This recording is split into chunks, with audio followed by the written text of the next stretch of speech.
بسم اللہ الرحمن الرحیم۔ السلام علیکم ورحمۃ اللہ وبرکاتہ۔ نبی کریم صلی اللہ علیہ وآلہ وسلم نے فرمایا کہ جب یہ 6 چیزیں دنیا میں ظاہر ہونے لگیں تو تمہارے لیے دنیا میں زندہ رہنے سے موت بہتر ہے۔ حضرت عابس غفاری رضی اللہ تعالیٰ عنہ سے مروی ہے، وہ فرماتے ہیں کہ میں نے نبی کریم صلی اللہ علیہ وآلہ وسلم کو فرماتے ہوئے سنا کہ 6 چیزوں پر موت کے ذریعے سبقت کر جاؤ، یعنی ان سے پہلے مر جاؤ۔ پہلی، بے وقوفوں اور نااہلوں کی امارت اور سربراہی پر۔ دوسری، پولیس کی کثرت پر۔ تیسری، فیصلے کی فروختگی پر، یعنی کہ ایسے فیصلوں پر جو پیسے لے کر کیے جاتے ہوں۔ چوتھی، خون ریزی کو معمولی سمجھے جانے پر۔ پانچویں، رشتہ ناتا توڑے جانے پر۔ اور چھٹی، ایسی نسل پر جو قرآن کریم کو باجا گانا بنائے گی۔ وہ تلاوت کرنے والوں کو آگے کریں گے جو ان کو قرآن کریم گانے کے لہجے میں سنائے گا، اگرچہ وہ دین کے فہم میں ان سے کمتر ہوگا، مگر محض خوشالحانی کی وجہ سے آگے بڑھائے گا۔ اس حدیث پاک میں جناب رسالت مآب صلی اللہ علیہ وآلہ وسلم نے 6 قسم کی تباہ کن چیزوں کی پیشین گوئی فرمائی ہے، جن سے امت کا حال بد سے بدتر ہو جائے گا، معاشرہ نہایت خراب ہو جائے گا، اسلام کا پورا حلیہ بدل جائے گا۔ اس وقت کے لیے آپ صلی اللہ علیہ وآلہ وسلم نے فرمایا کہ ایسی زندگی سے موت بہتر ہو جائے گی۔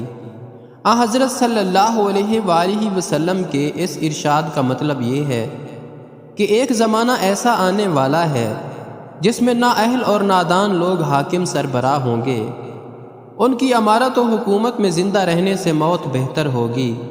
ترمذی شریف کی ایک حدیث میں آیا ہے کہ آپ صلی اللہ علیہ وسلم نے ارشاد فرمایا کہ تمہارے حکام اور لیڈر تم میں سب سے گھٹیا اور بدترین ہوں گے، اور بخیل تمہارے مالدار ہوں گے، اور تمہارے معاملات عورتوں کے مشورے سے طے ہونے لگیں گے، تو تمہارا دنیا میں زندہ رہنے سے مر کر قبر میں دفن ہو جانا زیادہ بہتر ہوگا۔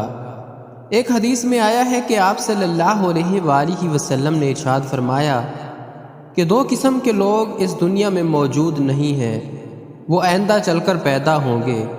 نمبر 1، وہ عورتیں جو لباس پہننے کے باوجود ننگی ہوں گی اور راستے میں نہایت سنور کر بے پردہ چلیں گی۔ ننگے سر ہونے کی وجہ سے چلتے وقت ان کے سر اونٹوں کے کوہان کی طرح ملتے رہیں گے۔ ایسی عورتوں کو جنت کی خوشبو تک نصیب نہ ہوگی۔ نمبر 2، وہ پولیس جن کے ہاتھوں میں جانوروں کے دم کی طرح ڈنڈے ہوں گے، ان سے غریبوں اور نہتوں کو ماریں گے، ان کو بھی جنت نصیب نہ ہوگی۔ نیز آپ صلی اللہ علیہ وسلم نے فرمایا کہ ایک زمانہ ایسا آنے والا ہے جس میں حاکموں اور قاضیوں کے فیصلے فروخت ہوں گے۔ جس کے پاس پیسہ ہوگا وہ رشوت دے کر اپنے حق میں فیصلہ کروا لے گا، عدل و انصاف نام کا بھی نہ ہوگا بلکہ رشوت کا فیصلہ ہوا کرے گا۔ حاکم و قاضی خود کہے گا کہ ہمارا قلم تو یہ بتا رہا ہے کہ ہم اس کے حق میں فیصلہ لکھیں گے۔ جو موٹا لفافہ پیش کرے گا، بھائیوں پہلے تو حاکم و قاضی کے نمائندے وغیرہ چھپ چھپا کر رشوت کی بات کیا کرتے تھے، مگر اب تو سرعام حاکم و قاضی کی کرسی پر ہی معاملہ طے کیا جاتا ہے۔ اس لیے حضرت محمد صلی اللہ علیہ وسلم نے فرمایا کہ جب ایسا وقت آ جائے تو دنیا میں زندہ رہنے سے موت بہتر ہوگی۔ میرے مسلمان بھائیوں، خوب اچھی طرح سن لو، حضرت صلی اللہ علیہ وسلم نے 3 لوگوں پر لعنت فرمائی ہے۔ نمبر 1، رشوت لینے والے پر۔ نمبر 2، رشوت دینے والے پر۔ نمبر 3، ان دونوں کے درمیان ترجمانی کرنے والے پر۔ مسند احمد میں حضرت ثوبان رضی اللہ تعالیٰ عنہ سے مروی ہے کہ رسول اللہ صلی اللہ علیہ وسلم نے رشوت لینے والے پر اور رشوت دینے والے پر اور ان کے درمیان ترجمانی کرنے والے پر لعنت فرمائی ہے۔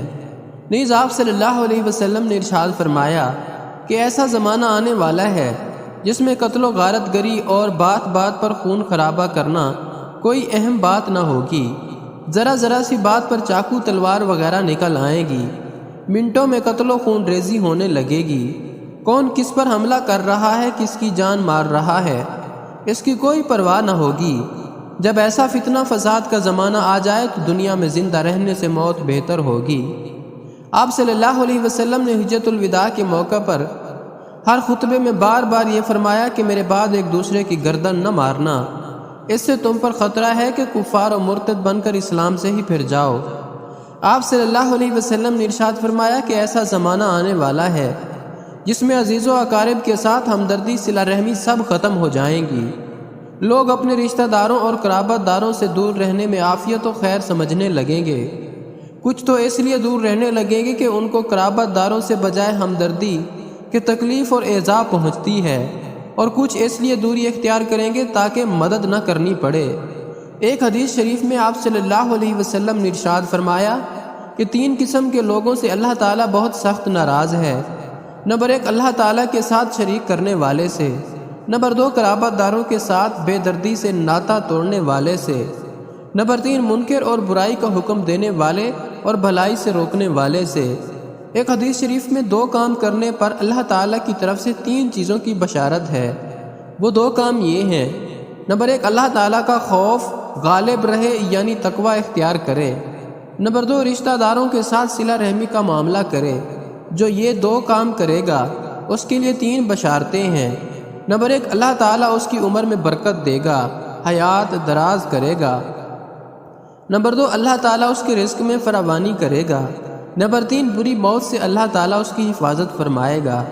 حضرت علی رضی اللہ تعالیٰ عنہ سے مروی ہے کہ نبی کریم صلی اللہ علیہ وسلم نے فرمایا، جو شخص یہ چاہے کہ اس کی عمر دراز کی جائے، اس کے رزق میں وسعت پیدا کر دی جائے اور اس سے بری موت کو دور کیا جائے، تو اسے چاہے کہ اللہ سے ڈرے، تقوی اختیار کرے، اور اسے چاہیے کہ صلہ رحمی کا عادی بن جائے۔ آپ صلی اللہ علیہ وآلہ وسلم نے ارشاد فرمایا کہ ایک زمانہ ایسا آئے گا کہ اس میں لوگ قرآن کریم کو گانا اور باجا بنا لیں گے، یعنی قرآن کریم کی تلاوت کرنے والا گانے کی طرز میں پڑھے گا اور لوگ کھیل تماشے کی طرح دیکھنے اور سننے کے لیے جمع ہو جائیں گے۔ ان میں سے کسی فرد میں یہ داعیہ نہ ہوگا کہ قرآن سن کر اس کو سمجھے اور اس کے مطابق عمل کرے۔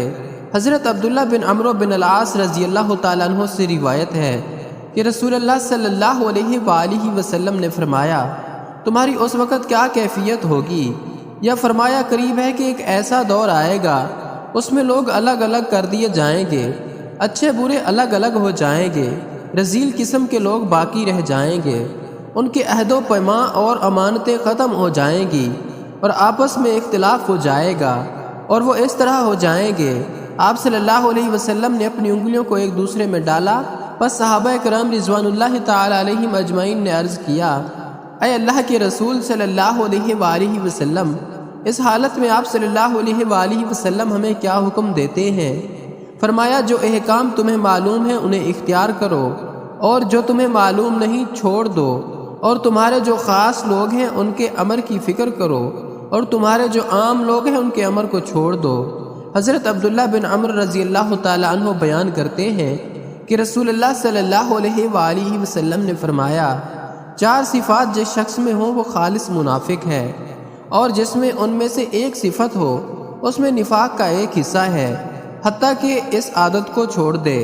نمبر 1 جب بات کرے تو جھوٹ بولے، نمبر 2 جب وعدہ کرے تو خلاف ورزی کرے، نمبر 3 جب عہد و پیمان باندھے تو اسے توڑ دے، نمبر 4 اور جب کوئی جھگڑا وغیرہ ہو جائے تو گالی گلوچ پر اتر آئے۔ یا اللہ ہم سب کے گناہوں کو معاف فرما اور صحابہ کرام کے نقش قدم پر چلنے کی توفیق عطا فرما اور اپنی رحمت کا سایہ نصیب عطا فرما، آمین یا رب العالمین۔